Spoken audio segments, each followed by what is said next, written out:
Bienvenue dans Décideurs sur DC Radio, DC TV. Vous le savez, depuis ce lundi, nous vous invitons à rentrer dans la danse de l'information de nos deux départements du 04 et du 05, la danse également de la mise en valeur de nos territoires. Et pour premier invité de cette nouvelle grille de rentrée, cette grille qui va nous accompagner jusqu'au mois de juin prochain, Gérard Fromm, maire de Briançon et président de la communauté de communes du Briançonnais. Bonjour. Merci de rentrer dans la danse. Mais avec plaisir, j'adore danser. Est-ce vrai? Plutôt le rock. Madame qui est pas loin me dit que c'est pas si vrai. Si, rock, si. Merci d'être avec nous après un été, premier propos un petit peu liminaire si je puis dire, mais voilà, un été qui s'est bien passé à Briançon.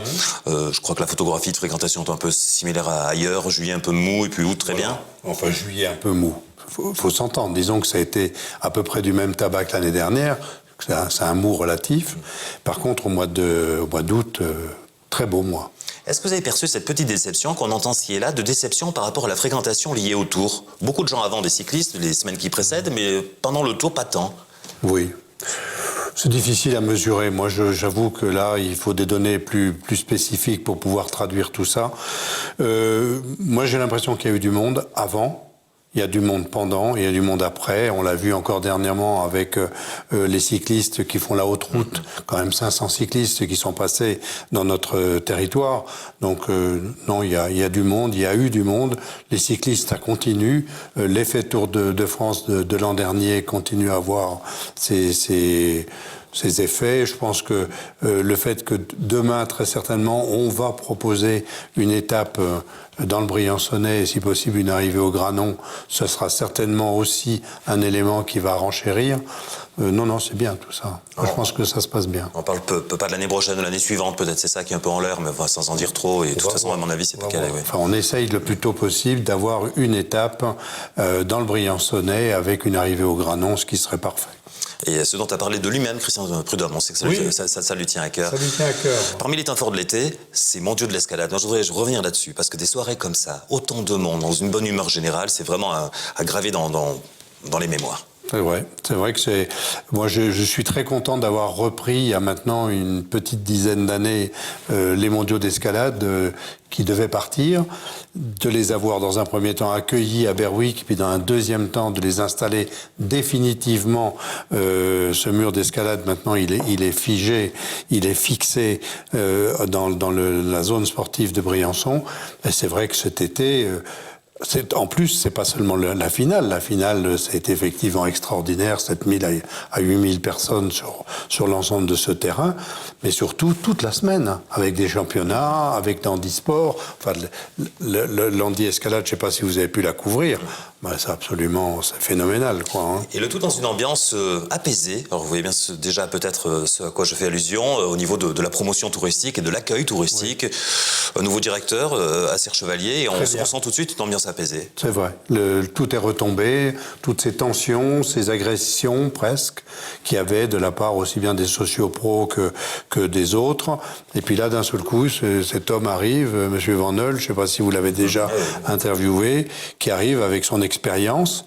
Sa connaissance du terrain, j'ajoute. Sa connaissance du terrain, parce qu'il habite à Briançon, et puis sa femme est originaire du Briançonnais, qui arrive avec son expérience, son calme, sa réflexion sur le tourisme qui est intelligente, qui est bien.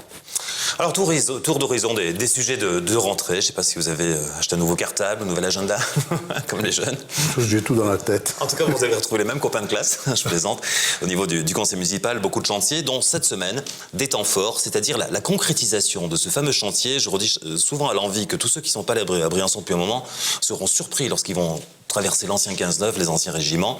Le visage de la ville a changé, et là, ça se concrétise cette semaine. Ça se concrétise. On va inaugurer Domitis. C'est quand même une résidence senior de 110 logements. Et puis, on va inaugurer le début du cœur de ville, c'est-à-dire qu'à peu près, en gros, 400 logements.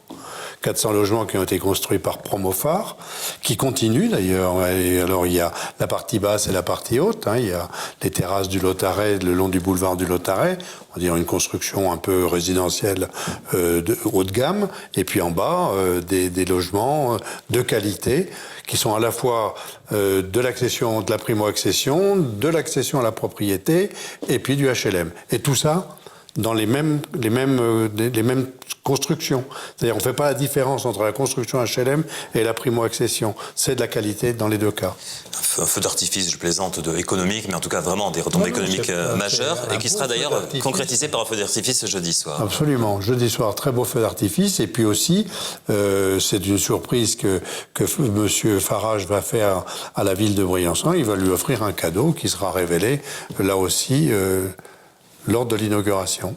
On va laisser le suspense. On va laisser le suspense. Sachant que dans ce même secteur, pourrait voir le jour, ça rejoint votre casquette de président de la communauté de communes, ce pôle culturel que vous appelez de vos voeux, enfin je ne sais pas si c'est le terme exact, en tout cas pour lequel une concertation est engagée. C'est-à-dire qu'on constate plusieurs choses. On constate qu'on a un théâtre qui se désagrège progressivement et qui nous pose des problèmes de sécurité à terme.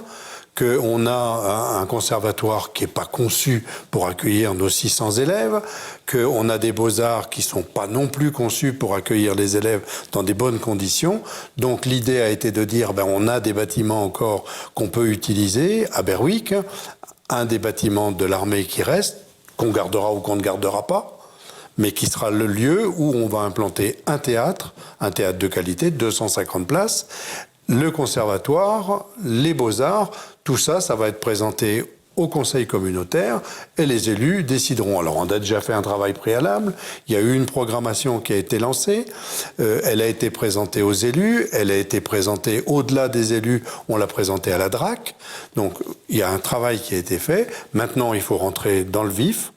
Est-ce qu'on le fait, est-ce qu'on le fait pas? Si on le fait, c'est un investissement. C'est une vingtaine de millions. Avec quel appui financier déjà acquis ou en cours d'acquisition, je veux dire des financements extérieurs? En financement extérieur, on n'a aucune certitude pour l'instant, mais on va aller voir la région, on va voir le département, on va voir l'État. Je pense que si on arrive à 50% de subvention, ça sera bien. On pourrait rêver d'avoir l'équivalent de ce que la ville de Briançon a eu pour la médiathèque, puisque là aussi, dans la foulée, on va inaugurer la médiathèque d'ici un petit mois. La médiathèque, c'est 80% de subvention. Donc là aussi, on peut dire merci aux différents organismes qui nous ont aidés, que ce soit le département, que ce soit la région, que ce soit l'État. Donc voilà, donc moi je pense qu'on a des beaux projets devant nous, des projets structurants, des projets qui vont permettre aux uns et aux autres effectivement de développer une approche de la culture qui est importante, qui est fondamentale. À Briançon, on a la chance d'avoir un environnement sportif extrêmement important. On a un environnement culturel qui est intéressant, qu'on peut développer, qu'on peut magnifier. Donc je pense qu'il faut y aller.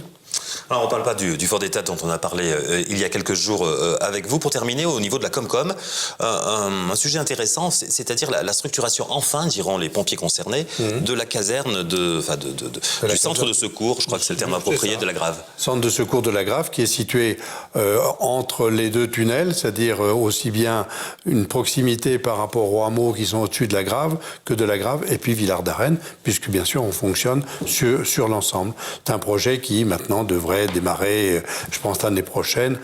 Ça a traîné, il y a eu des surcoûts, il y a eu des problématiques par rapport à l'ABF, enfin bon, tout un tas de petites choses qui chatouillent, qui gratouillent, voire qui vous irritent, parce que quelquefois on aimerait bien que les choses aillent plus vite, parce qu'elles pourraient aller plus vite si on n'avait pas de temps en temps des administrations un peu tatillonnes.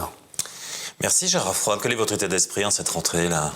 Moi, je suis déjà un peu venir là aussi. Oui, bien sûr, je dois venir depuis longtemps. C'est même étonnant que vous m'ayez posé aucune question, mais vous le ferez certainement à d'autres moments.